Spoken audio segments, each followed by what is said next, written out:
You ever wonder why, after all these years, we still out here struggling to make ends meet? Why black folks are still at the bottom economically, even though we've been grinding, hustling, and trying to get ahead? Truth is, there's a lot more to the story than just hard work. We've been blocked at every turn by a system that was never built for us. And some of these so-called government programs, yeah, they might be helping, but a lot of them been hurting too. Let's start with the facts. Right now, the median wealth of a black family is about $24,000, while white families are sitting on about $188,000. That's an 800% gap. We didn't get here overnight though. This been happening for generations. I'm talking since back in the day when Jim Crow was the law of the land. Black folks couldn't own land. We were pushed into low-wage jobs, and our schools, don't even get me started. They were underfunded and neglected on purpose. You see, Jim Crow wasn't just about separate but equal nonsense. It was about keeping black people poor. Laws like the Black Codes in the South kept us from owning property, voting, and getting decent jobs. They had literacy tests that were straight up designed to keep us out of the ballot box. It was a trap. And even when we migrated up north or out west for better opportunities, they hit us with redlining. We couldn't get mortgages, couldn't buy homes in good neighborhoods. The result?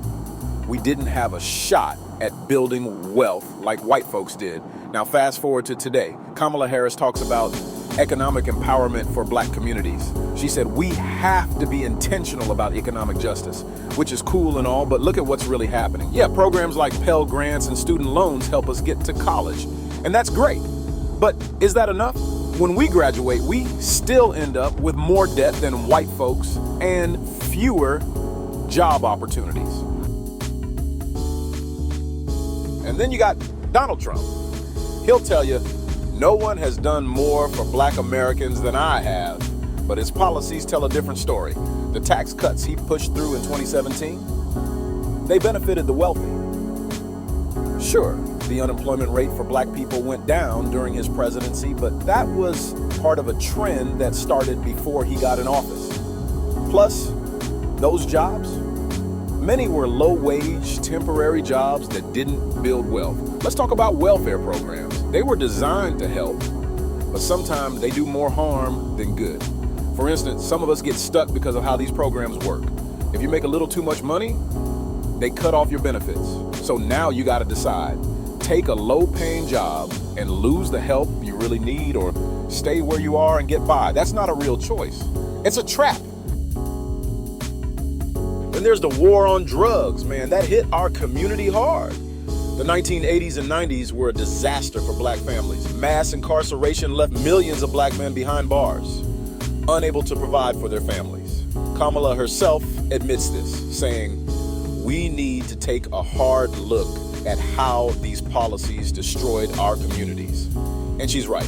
When black men were locked up at higher rates for minor offenses, that pulled families apart and drained our communities economically.